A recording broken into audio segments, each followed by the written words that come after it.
Great. Hi, everybody. Good evening. I am Jeff from Four Muddy Paws, and welcome to our broadcast tonight. We are, in the middle of our Destination Fresh Foods event, and part of that event is talking about education and new tools that we can use to help our dogs and cats be more healthy and vibrant and help them thrive. And tonight, we are very fortunate to have the creator, along with her late husband.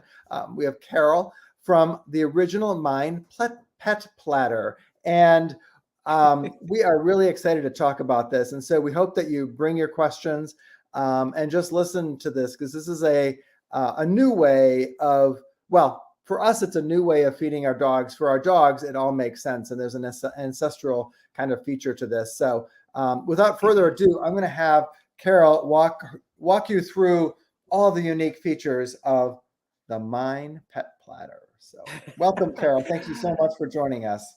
Jeff, it's a pleasure to be with you. I know we tried to do this a long time ago, but at least we're here today. So thank you for having me. You're very welcome. I think I just want to start out by saying that while a lot of focus has been spent on what we feed our pets, very little attention has been paid to how we feed our pets. And when you look at feeding from a dog's perspective, an entirely different world opens up. We know that the closest living relative to our dogs is the gray wolf. And when we look at the wolf in the wild, the feeding ecologies were basically a carcass. And then through evolution and the domestication of our dogs, all of a sudden it transformed to what we commonly use, the bowl. So when you look at the carcass versus the bowl, the challenges with those are two entirely different things. And so what I want to take people through very quickly is why we need a different type of feeder and why the bowl is a convenience for us. It's sort of habit. But once we learn to understand more about our dogs and our cats as well, you'll start rethinking. And I'm hoping that by the time we're done with this, your viewers will watch their pets eat and take more of an involvement, because they're constantly communicating to us. And all we have to do is pay attention to that. So with the bowl, first of all, I have a little one here. One of the things we recognize is that it has sides, and those sides can be very detrimental to instinctive feeding. And the reason for that is our dogs' sensory circuit, like their ancestors, are extraordinarily powerful. And the reason for that is that's the way they survived in the wild. That's the way they were able to kill their prey. And the first thing I want to talk about is their nose. Their nose is their most powerful sense, with over 100 million sense sites. And that's compared to our 6 million. Our dogs could actually smell a teaspoon of sugar in an Olympic-sized pool. When you're feeding from a bowl, that food is plopped in there. There's no way for the dog to really smell the food, and it's constantly banging against the sides of the bowls, because bowls aren't designed to fit a dog's snout. So that's the number one sense that's cut off. Secondly, they have extraordinary hearing. They can hear at much higher frequencies than we do, and they can hear decibels that we're unable to hear. But what that does is, when they're feeding from a bowl and they're hearing all this noise behind them, and the sides of the bowl are blocking them, it creates anxiety. And I'd like to share one example, that at the zoo, we have a wolf there who will start howling, and we look at our watches, and about 8 minutes later, there is a particular siren that comes by the zoo, and he does this to alert us that it's on its way. But yet we can't hear it at all. It takes so long for it to become audible to us. Then the third sense is vision. And when they're looking into a bowl, they are basically looking into a dark hole and there's no periphery vision. The problem with that is most dogs have a 20-degree angle positioning for their eyes. So they're actually looking more into the sides of the bowl.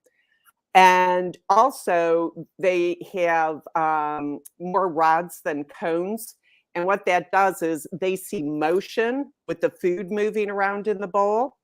And they have night vision. So they see all this activity in the bowl, which is also creating anxiety. So basically, the bowl is shutting down their sensory circuit. And with the pet platter, the interesting thing is that there are no sides, nothing to block any of their senses. It is completely open, sort of resembling a carcass. Okay? So that's the first thing. The second thing is with the food piled high and the unable to sort of pull out and get at what they want, they have no ability to smell or detect what foods they want to eat. And that's a real problem because they see the world with their nose. So with the pet platter, you just spread the food all over. And this gives them an opportunity to actually select the foods they want to eat. And it slows them down because you're mentally engaging them with their meal. And there have been research studies to show that, in fact, if you give both dogs and wolves the opportunity to eat kibble, red meat, or tofu, which is very high in protein, they will hold off for the red meat until they actually become very, very hungry, and then they'll go to another option. So please know that your dogs do get engaged in food selection and what they want to eat. The other thing is, since you can't tear a carcass apart, obviously, with balls stuck in a food, what the pet platter allows is for certain things that they would do in a carcass. The scoops here resemble the ends of bones, and they're designed so the dog's and cat's tongue can fit in there. That releases positive endorphins in their brain, which is both rewarding and relaxing. And then the little ridge that goes all the way around the platter, it sort of resembles a rib of sorts where they can pull things up with their tongue or any meat that is stuck down in there. So what you're doing is allowing them to totally engage with their senses on a platform that resembles more of a carcass. And that kind of engagement just isn't available with the bowl. And finally, the pet platter is designed to be a particular shape because in the wild, after they would kill their prey, they would circle to make sure that nobody could come and get their food. So in a bowl, it's so tiny and so small, there's no way that they can engage in that circling behavior. But with the pet platter, they can. So when they're in control of their feeding territory, it reduces anxiety and it allows them to eat more peacefully. So why is all this important? Things such as finicky eating are caused by eating from a bowl. The sensory components are cut off, so dogs will oftentimes dump food out of the bowl or relocate it elsewhere. And finicky eating most times is caused from anxiety. And one of the things we love to talk about is never feed your dog in the corner in a kitchen, because you're basically blocking them in. Their peripheral vision is blocked. And it's not only from the bowl, it's from the sides of the wall. And then you have this hearing, all these noises going on in back. And a lot of pets are so sensitive to that, they withdraw from eating altogether. So one thing we can share with your viewers tonight is never, ever feed your pet in the corner of a kitchen, allow them room to walk around. Mhm. Is that a good summary?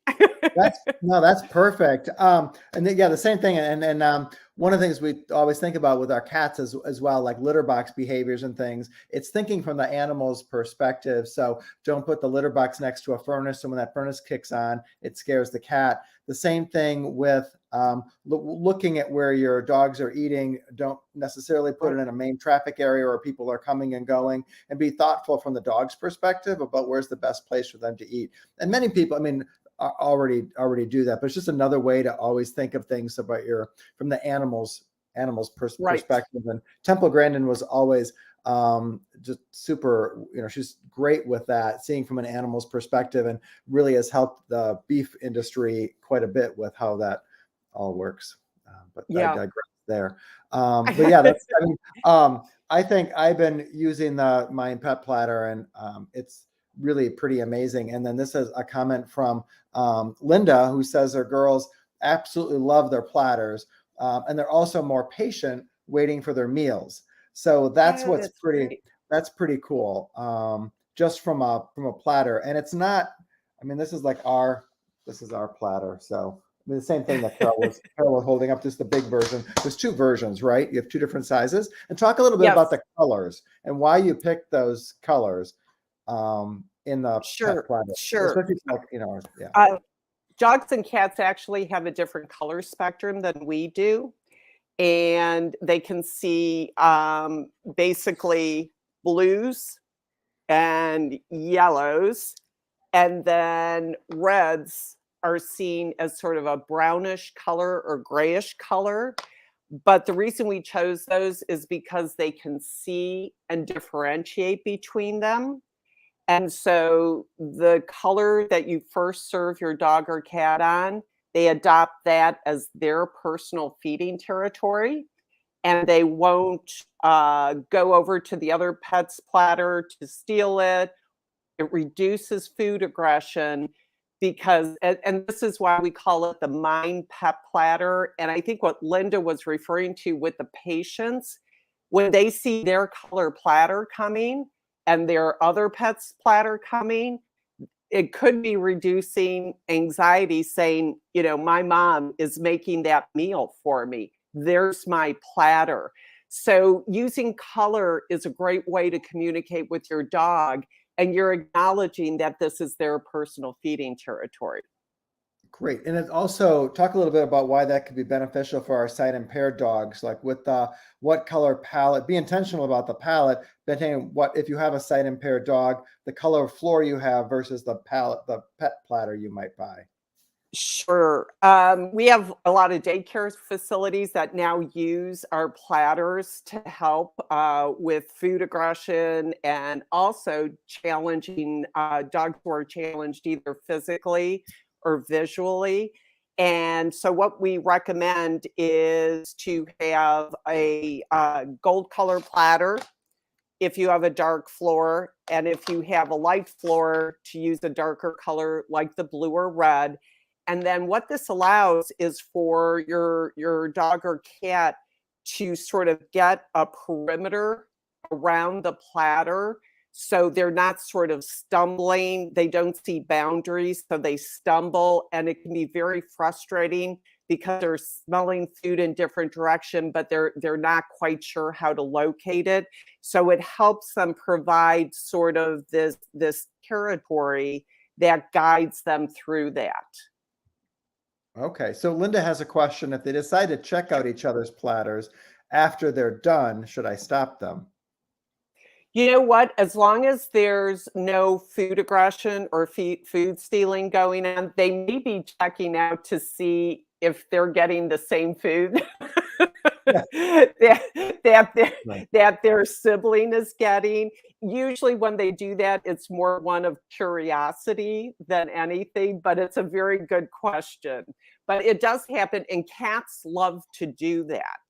The one thing I can share about cats is they have, there are all different types of sensory sites, but there's a particular one called V1R, And with that one, it helps them differentiate between smells. It's a sensitivity. So in cats, they have 30 of these. Dogs have about 9, and we have about 2. So if foods are highly aromatic, they can go wandering because they're smelling foods that another cat is getting, or maybe even a dog in the family. But they have a greater sensitivity than dogs do in terms of smell because of those sensory elements. Interesting. So the Mine Pet Platter, you can use it with kibble, canned, raw, right? I mean, it's all everybody basically.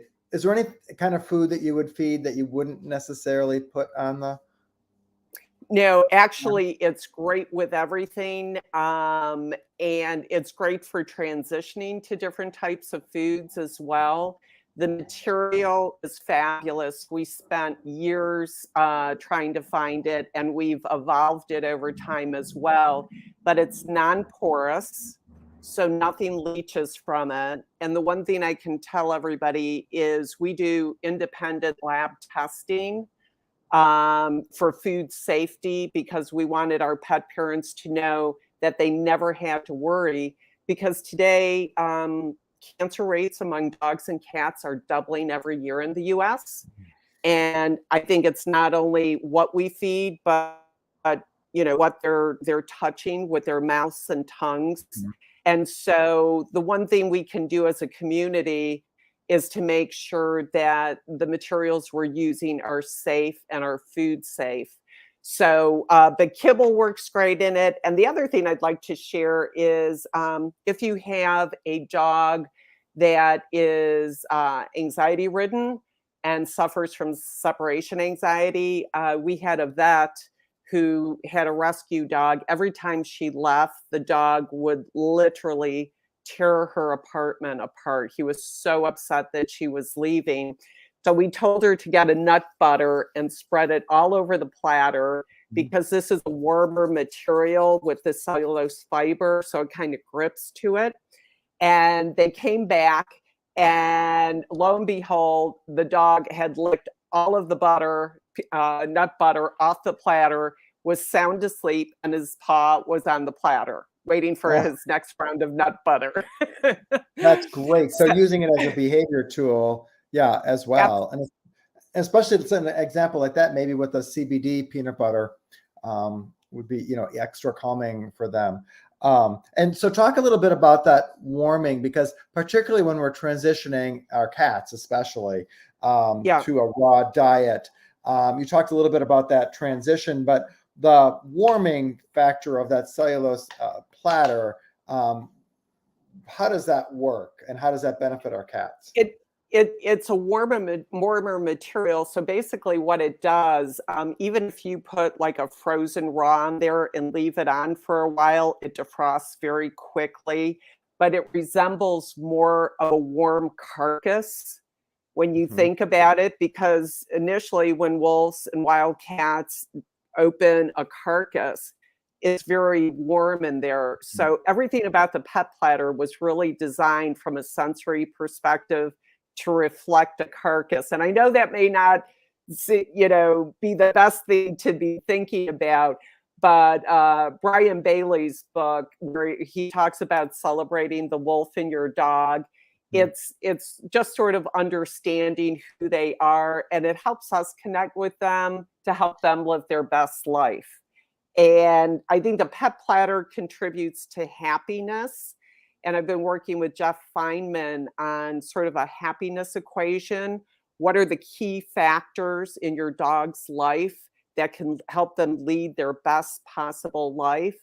And it's not only the activity and the type of food, but it's how we feed them, what we feed them, and then those elements designed to reduce anxiety and to reduce stress by respecting their senses. And Mhm. it's really interesting because I volunteer at zoos, and it's really interesting because just watching the ears on wolves and wildcats, they have like a muscles that help turn their ear in different direction for better reception. And you can just see throughout the day how all the sensory circuits, they're smelling, the ears are twitching. This is who they are. So spend some time, sitting and looking at your dog. And the whole thing is the nose. That nose is so important to them. They see the world through it. And that's why one of the things we recommend, if you have a fast eater, you don't want to get anything that projects into their nose to slow them down. And the reason for that is on the inside, it's made of mucous membrane, which is very sensitive. And if a nose is constantly banging into those projectiles, it actually causes swelling and it's painful. But the other thing is, in trying to get the food where they're banging it, food can go up into the nasal cavity and dry out the membrane. What that ends up doing is causes an inability to smell.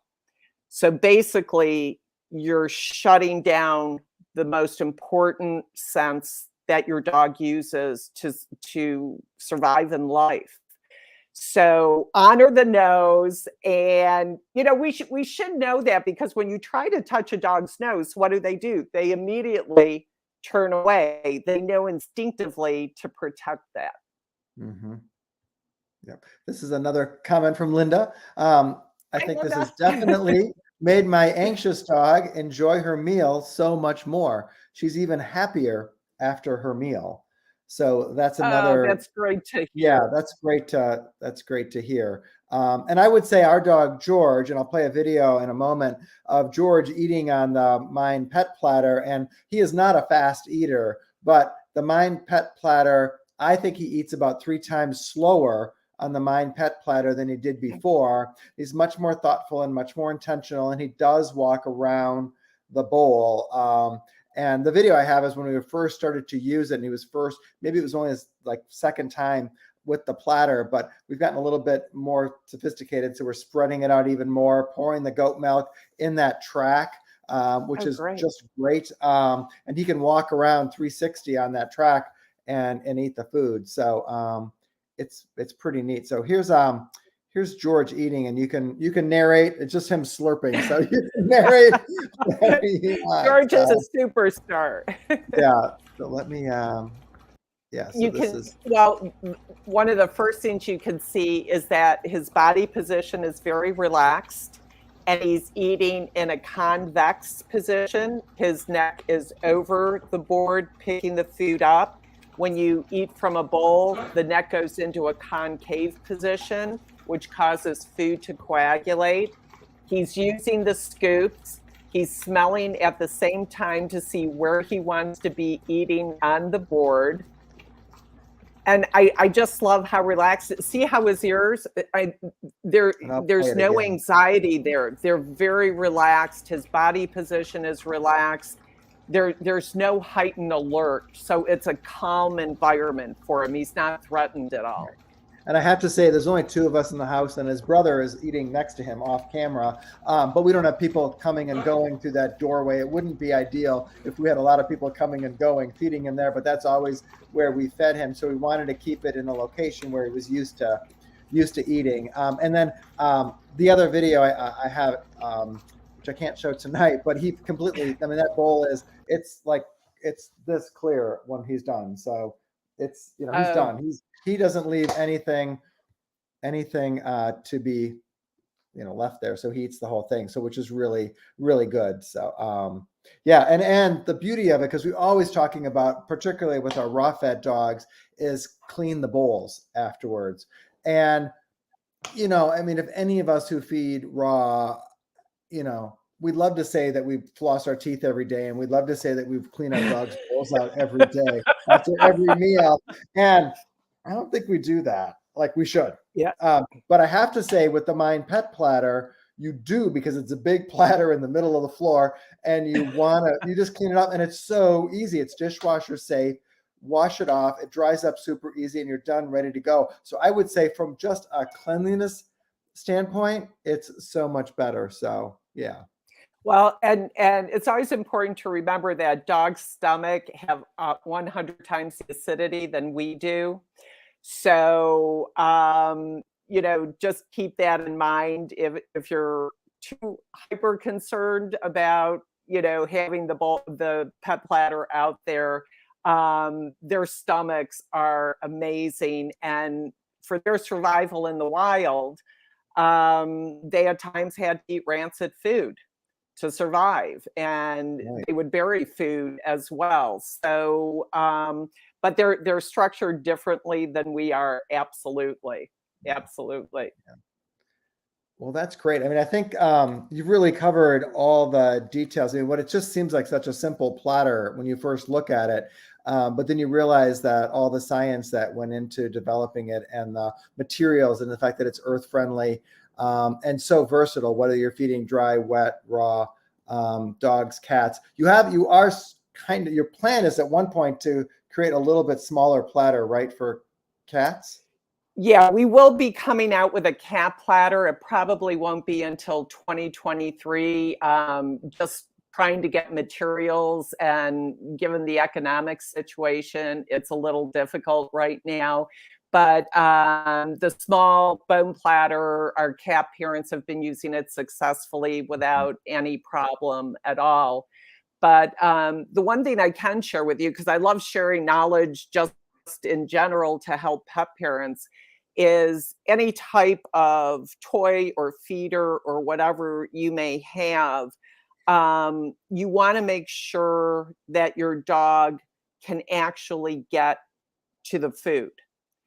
And one of the things, there are certain types of lick type mats where they have things projecting out, and there's very tight corners, and the dog has to go into a lot of licking. I think I told you with the pet platter, everything is designed, the scoops and ridge. So, like with George, he literally got every speck of food Yeah. off this platter without any problem. Right. With some of the lick type mats, the food gets caught in these corners. So the dog's nose, being as powerful as it is, it's smelling the food, but it can't get to it. So what ends up happening is what I commonly refer to, because I'm a psychologist, is negative licking, which Mhm. is obsessive compulsive licking. And that leads to muscular problems in the neck. And it can also cause frustration for the dog.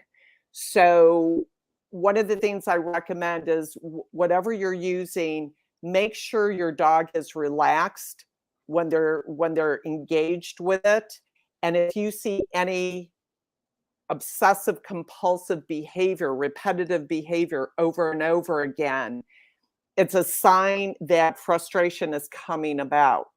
So you Mhm. want to make sure they are very intelligent animals. Their sensory circuit is designed to explore and select food choices for themselves.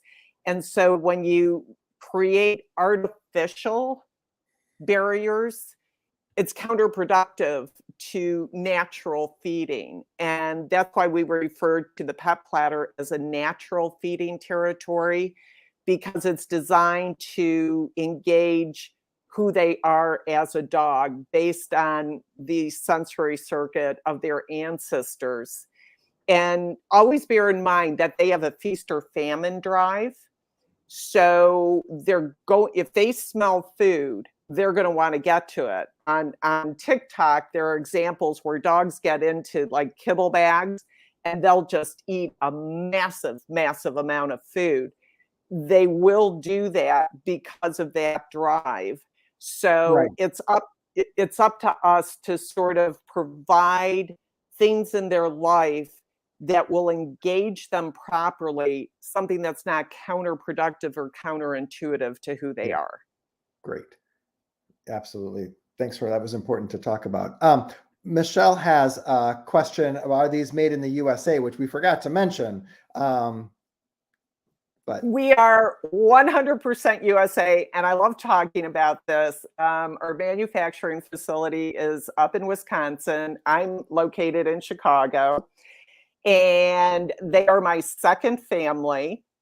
Everybody there uses the Pet Platter, and I can't tell you, I am so proud to have them manufacturing my product. I know TLC is given all the time, and yeah, we wouldn't manufacture anywhere else. The other thing I can share with you is we use good manufacturing processes, GMP, and it's very important because that is sort of regulated. It's making sure that all proper procedures are used. Many times if you go overseas, depending on where you're manufacturing, there's no control over how the actual manufacturing process takes place.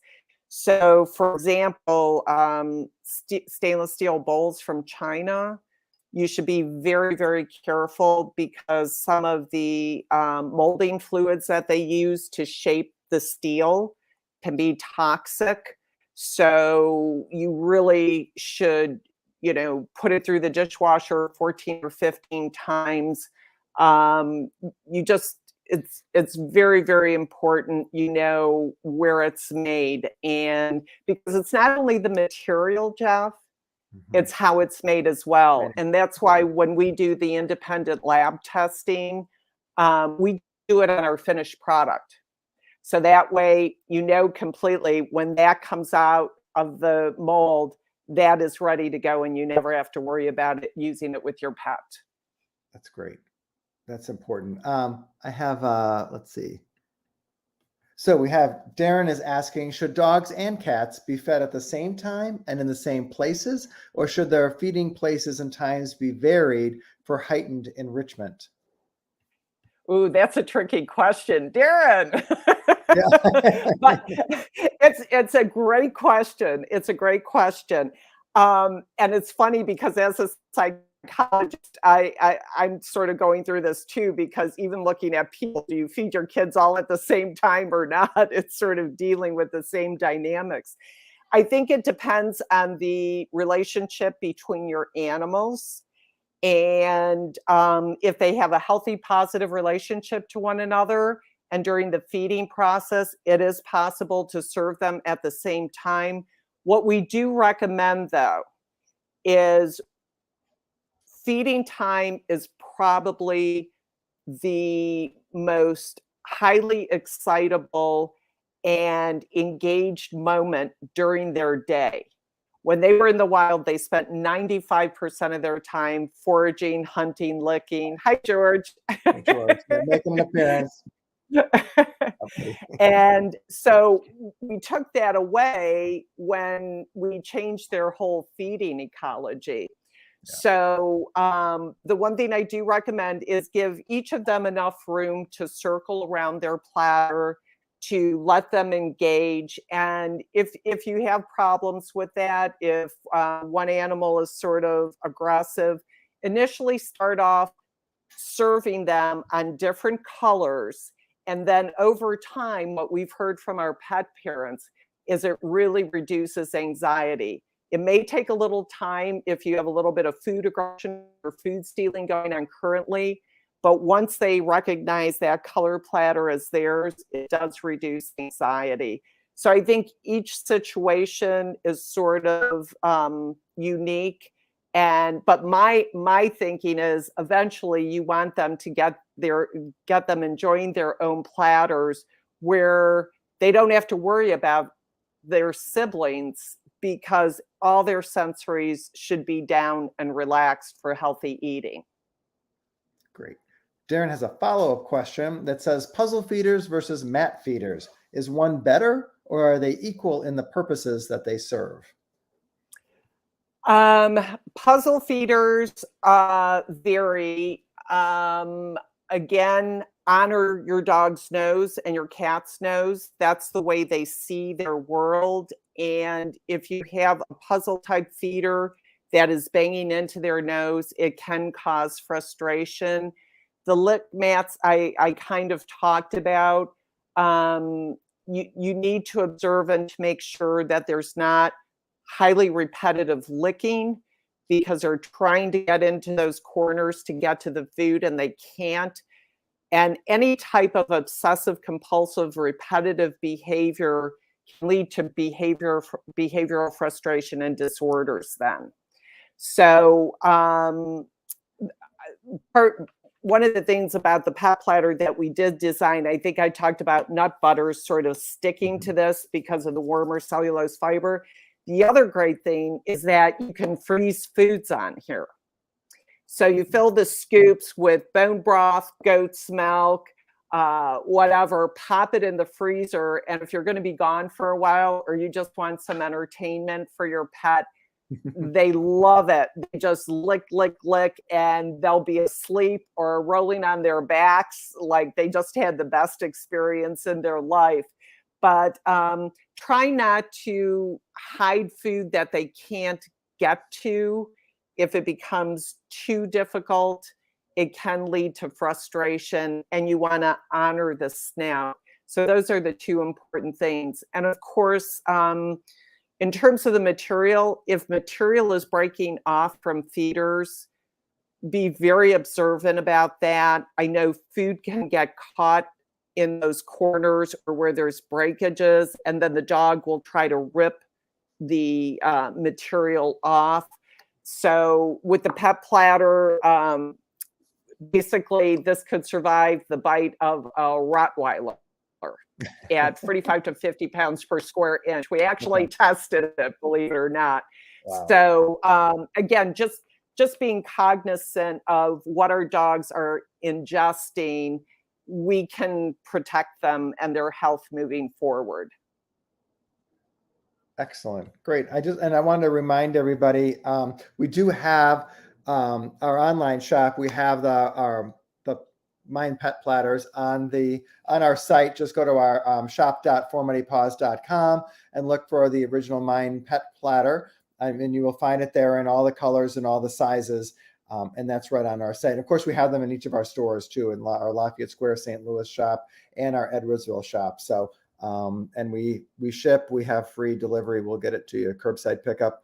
But they're pretty unique. I mean, so I really appreciate you taking the time, Carol, and designing just what is such a simple product, but is so much science behind it and so important for our dogs and our cats. So we really appreciate that you've created such a thoughtful product, and we just want to, we really, really appreciate it. I know that you and I have been talking about this product for many, many, many years and saw some different iterations of it, but what you've created is, really pure simplicity, but pretty cool. So, thank you.